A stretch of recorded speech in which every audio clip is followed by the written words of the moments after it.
Mungkin pemirsa tidak asing dengan istilah yang satu ini. Salah satu jenis malware ini berhasil melumpuhkan pusat data nasional sementara yang berada di Surabaya.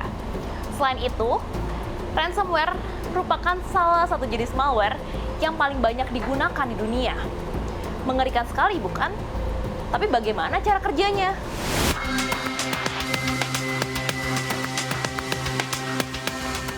Pada dasarnya, ransomware merupakan jenis serangan cyber yang menaruh perangkat lunak berbahaya di dalam sistem untuk menginskripsi atau mengunci data sensitif korbannya.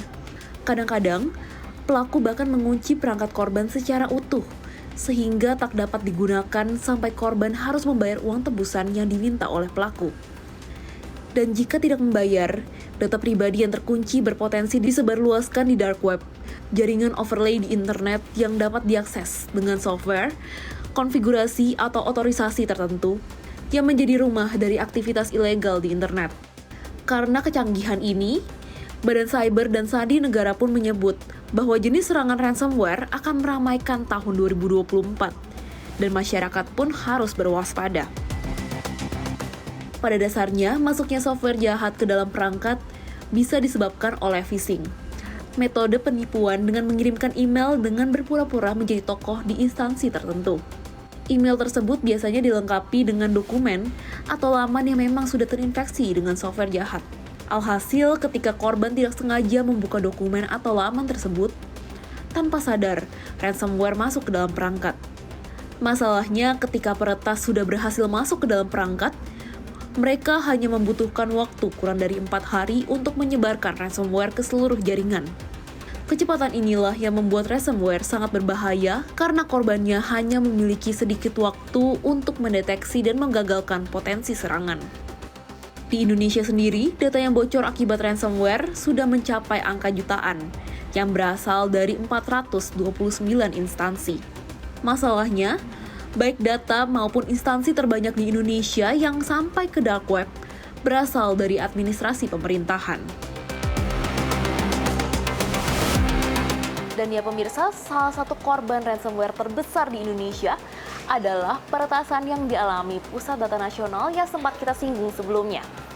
Hacker yang meretas Pusat Data Nasional meminta pemerintah Indonesia untuk memberikan tebusan senilai 8 juta US dollar atau senilai 131 miliar rupiah. Namun hingga berita ini diturunkan, pemerintah masih dengan tegas menolak akan memberikan tebusan pada para hacker tersebut. Betul bahwa para peretas ini meminta tebusan 8 juta US dollar. Jadi identifikasi gangguan. Yang pertama terjadi gangguan pada PDNS 2 di Surabaya berupa serangan siber dalam bentuk ransomware bernama Brandkeeper Ransomware. Kronologinya ialah yang diketahui dari paparan Kominfo di DPR itu kan pertama-tama mereka tanggal 18-an itu udah mengetahui kalau misalnya ada potensi serangan siber. Pada saat itu mereka langsung menghubungi katanya semua tenan dan mengabarkan kalau ada permasalahan nih di dalam akses ke Pusat Data Nasional. Tapi kan masalah itu muncul ke permukaan ketika imigrasi down dan akhirnya semua orang tahu dan pemerintah itu mengumumkan kalau misalnya benar-benar terjadi serangan di PDN itu 2 hari setelahnya kalau nggak salah. Namun yang menarik dari kasus ini adalah data center atau kumpulan data dari berbagai instansi bisa diserang secara sekaligus. Padahal kalau berkaca dari sejumlah peretasan sebelumnya, yang diserang ransomware merupakan pemilik data atau instansi terkait atau bukanlah data center.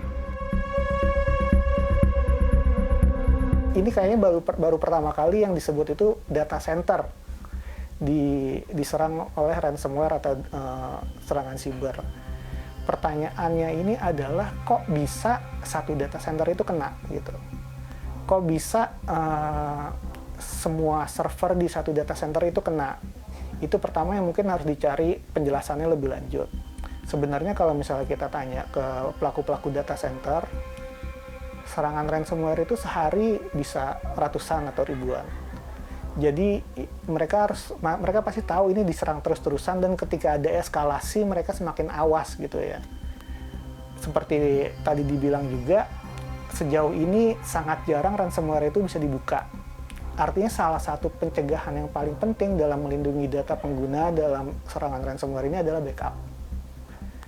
Ini permasalahan yang kemarin sempat panjang juga dibahas kan, kenapa nggak ada backup, kenapa restore datanya lama banget, kenapa dan siapa yang bertanggung jawab soal backup. Soalnya kalau misalnya pakai undang-undang yang baru itu kan jelas gitu, yang bisa melakukan backup adalah pemilik data. Tapi juga akhirnya juga masih bingung nih posisinya, ada yang bilang kalau misalnya pemilik data itu udah melakukan request backup ke Kominfo sebagai pengelola data. Hal-hal seperti ini yang sebenarnya harus lebih banyak dijelaskan sih, karena dalam kondisi seperti ini adalah yang paling penting adalah masyarakat kan tenang kan. Masyarakat itu tenang, dan sebenarnya dalam undang-undang udah jelas harus ada yang bertanggung jawab, yang itu kan kalau di undang-undang pelindungan data pribadi itu ada pejabat data. Ini pejabat datanya siapa? Dan itu yang sekarang lagi melalui proses audit. Jadi kalau misalnya pemerintah sekarang cenderung nggak bilang apa-apa karena mereka menunggu hasil audit. Dan perlu diketahui bahwa sebenarnya ada sejumlah kasus ransomware yang pernah dialami instansi besar di Indonesia, seperti kasus kebocoran data Bank Syariah Indonesia atau BSI, Bank Indonesia, Ditjen Pajak, hingga AirAsia. Oleh karena itu, kejadian yang menjadi pil pahit bagi Indonesia ini seharusnya tidak terulang lagi. Dan ada beberapa upaya yang dapat dilakukan untuk menghindari masuknya ransomware ke komputer. Di antaranya adalah menyusun prosedur keamanan dan jaringan bagi masyarakat dan pengelola data, perawatan berkala dan memperbaharui sistem, menyiapkan disaster recovery, penerapan zero trust policy, serta mengadopsi standar regulasi keamanan data cloud. Selain itu, Menteri Koordinator Bidang Politik, Hukum, dan Keamanan Hadi Cahyanto juga menyatakan sejumlah ketentuan baru bagi kementerian dan lembaga untuk menyimpan data-datanya.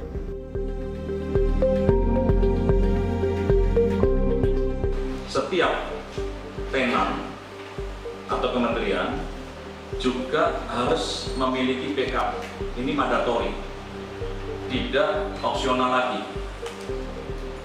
Sehingga kalau secara operasional pusat data nasional sementara berjalan, ada gangguan, masih ada backup, yaitu di DRC atau website yang ada di Batam, dan bisa AutoGate, Interactive Service, dan setiap pemilik data center juga memiliki backup, sehingga paling tidak ada 3 lapis sampai 4 lapis backup tersebut. Kemudian juga akan kita backup dengan cloud cadangan. Cloud cadangan ini secara zonasi. Jadi nanti data-data yang sifatnya umum, kemudian data-data yang memang seperti statistik dan sebagainya, itu akan disimpan di cloud, sehingga tidak perlu yang ada di data yang ada di PDN. Dan dari apa yang kita bicarakan tadi, BSSN juga akan terus meningkatkan keamanan cyber dengan cara menyambungkan ke komando kendali BSSN yang ada di Ragunan, termasuk juga mengaktifkan CISET, Computer Security Incident Response Team, yang akan dimonitor oleh BSSN apabila ada notifikasi yang disampaikan namun tidak ada aksi. Dan tentunya kita juga perintah Bapak Presiden untuk juga meninjau kembali peraturan Presiden, instruksi Presiden terkait dengan operasional cyber, termasuk BSN, BSSN dan jajarannya, sehingga nantinya komando kendali itu mudah.